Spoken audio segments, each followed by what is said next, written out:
Hi there and welcome to another tutoring video from Media Tutor, and this time we're looking at the Edexcel topic of America 1918 to 41, and we're going to look at question 2, the source question. So join me now in this video and I'll work through a source question with you on the 1920s.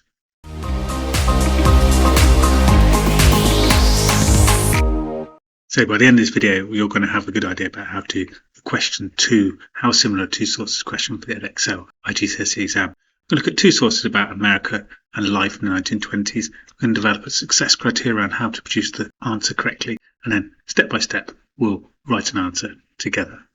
So let's go now to the question.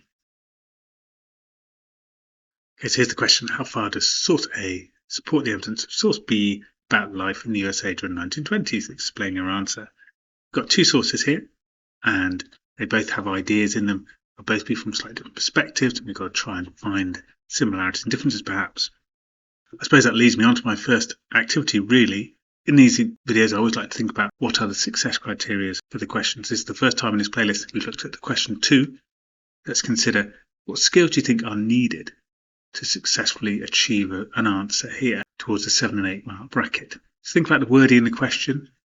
What do you think that implies about the skills you need to show? So pausing now, and in your revision guide you can write down 1 or 2 ideas in the success criteria space, and then we'll go through our ideas and come up with a sort of mark scheme of skills to do. Okay, so here's what I think is important things. So sort of going from around sort of 11 o'clock and then round. So we need to extract messages from both sources to compare. Firstly, so we need to read through, we need to label around the sources some of the key messages it has about life in the 1920s America. Now for 5 marks and above, we need to suggest ways the sources support one another and ways they do not support one another. Fairly clear in the mark scheme that we need to do that to get that level of marks. So ways they are similar and not similar. We need to explain the similarities and differences with some knowledge to support our judgment. That knowledge can be sort of implied knowledge around the information we take from the source, and maybe, if required, it can be a sort of sentence at the end of the paragraph to sort of explain our idea a little bit more. And we could also consider assessing the provenance of the sources and how they impact the similarities and differences. So perhaps maybe they seem very different, but perhaps when we use the provenance we can find some similarities because they are different perspectives. Then we need to conclude how far they are similar at the end with a simple bit of reasoning. So let's now plan the similarities and differences. So in your revision guide you will find the sources there. So read through them and label some of the messages you're getting from the sources, and then we'll see if we can plan out some of the similarities and differences that we find. So pausing now, read through the sources, highlight them, label ideas around them, see if you can find different messages and similar messages about life in America. Okay, so let's go through some ideas. So firstly, I've just had a little think about the provenance and what perspectives they might give and how that might help us. So firstly, provenance A is an interview with a woman from middle class background who lived during the 1920s.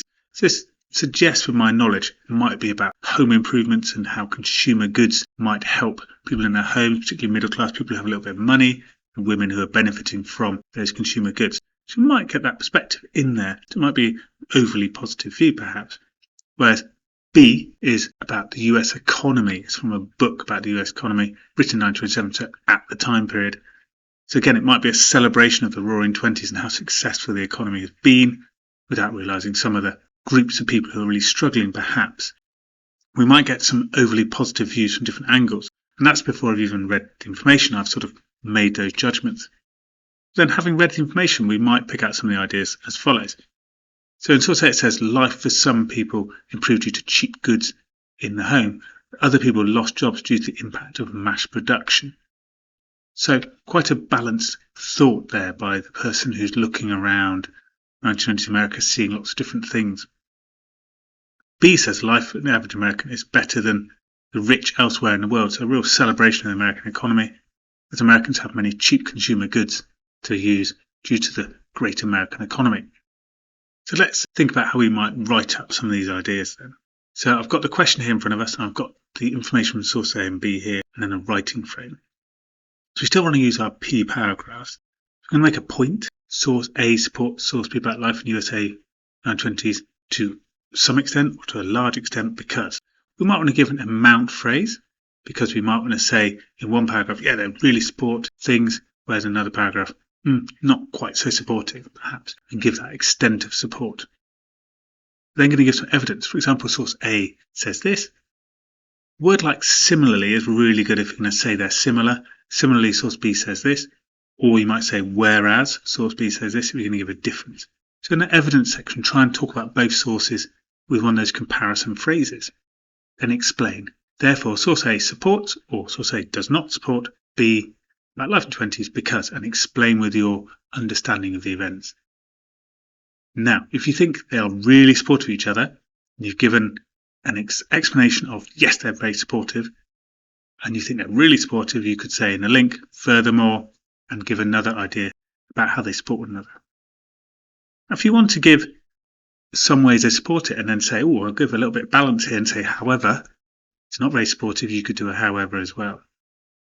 For this question, I feel you could probably get away with a simple point evidence explain paragraph for yes, a simple point evidence explain paragraph for no, a little conclusion. You'd probably get away with that towards top marks. Let's work through the answer together then. Here's my opening point. Source A supports source B about life in USA during the 1920s to a large extent because. Now I'm going to just go with the positive paragraph here that they support one another. So run with me on this one, see if you can get some ideas about how they support one another.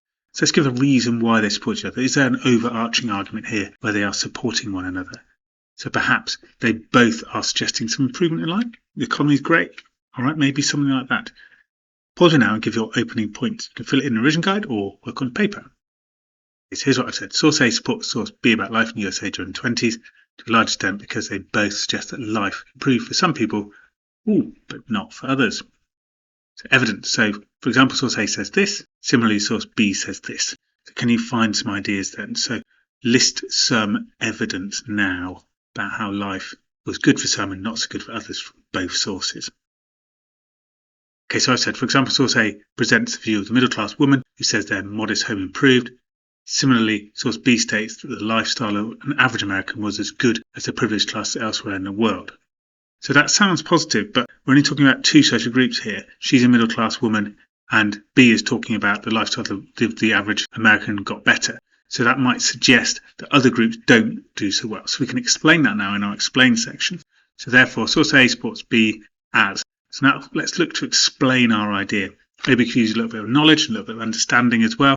You can use some of your context knowledge and some examples to back up that some groups of people benefited whereas others did not. So pause me now. Away you go. Okay, so I've said, therefore, source A supports B as it agrees that middle-class people gained the most from the 1920s boom.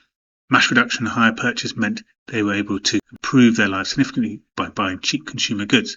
They could take advantage of Ford selling cars for $295, for instance, as well as going to cinemas, having radios, and home conveniences allowed them to live more mobile and entertaining lives. So furthermore, both sources, now of course they're both sources saying there's a negative here, so we could draw into that now a little bit more. Okay, so pause me now and see if you can explain the idea about how they recognise that not every group is a winner in America at this time. Okay, so what I've said, I've come back to the source a little bit here. I've said, furthermore, both sources recognise that other groups did not share in the benefits. For example, source A states not everyone fared well, whilst B suggests that it was only the average Americans gained. This implies that some areas of society did not benefit as much, for instance, farmers were in poverty due to overproduction. Okay, so I hope that talk through there gives you an idea of how you can structure a paragraph. So I've given two ways they're similar there, looking at different perspectives. So I've given quite a big paragraph now about how they're similar. So that sort of leads me on then, of course, to do a however paragraph. In some ways, they're not agreeing with each other. So here's the writing frame for this paragraph where you might say they're not really agreeing so much. So see if you can follow the example I've given and give that idea. And also you'll notice there I've given a little bit at the bottom I said overall for a little concluding sentence. So see if you can use the example of the paragraph we've just gone through to now give a way in which they are not so similar. Okay, so you can start by making a point. However, in some ways source A and B do not support each other. Give an example from source A. In contrast, source B says this, and then explain why they are not so similar. You might want to consider some of the differences we noted. For instance, people aren't always benefiting from the 1920s, are they? There's different perspectives on that. Pause now and give that a go. Okay, so here's my answer then. So, however, in some ways, source A does not support source B about life in the USA during the 1920s, as only some people benefited from the economy. For example, source A states that the handcrafted car business went bankrupt due to cheap cars produced by Ford. contrast, source B highlights the positive impact of mass production on the economy, noting that 81% of all cars in the world are American-owned. Therefore, source A does not support source B about life beyond 20 because it focuses on the wider social impact of the boom. The source is from the perspective of a small-town housewife. She observes small businesses going bankrupt.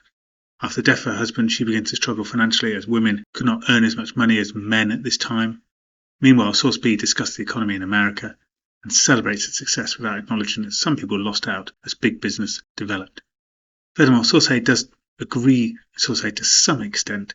Source B suggests that prosperity was as good as that of the rich in other parts of the world. However, source A does not quantify the extent of this prosperity and simply implies that consumer goods were more accessible during the boom years, so doesn't really celebrate it in the same way. You could argue it's got a slightly different tone in the celebration of it. It recognises things are good, but it's not really celebrating them, is it? Overall, source A largely supports B regarding the impact of the boom in America. However, source A also presents negative views that source B, because it's this big wider perspective, does not recognise. Okay, well, I hope you found that first attempt at doing your how similar skills really useful, and you've learned about how to structure your paragraph a bit more, some of the structuring you can do, how you can use the sources together, and how you can explain your ideas. Also use some of the provenance to sort of develop an idea of tone and what the actual sources are aiming to argue. So if you found that useful, then do subscribe to my channel, take a look around my playlist, lots of further help there, and do take a look at my revision guide as well.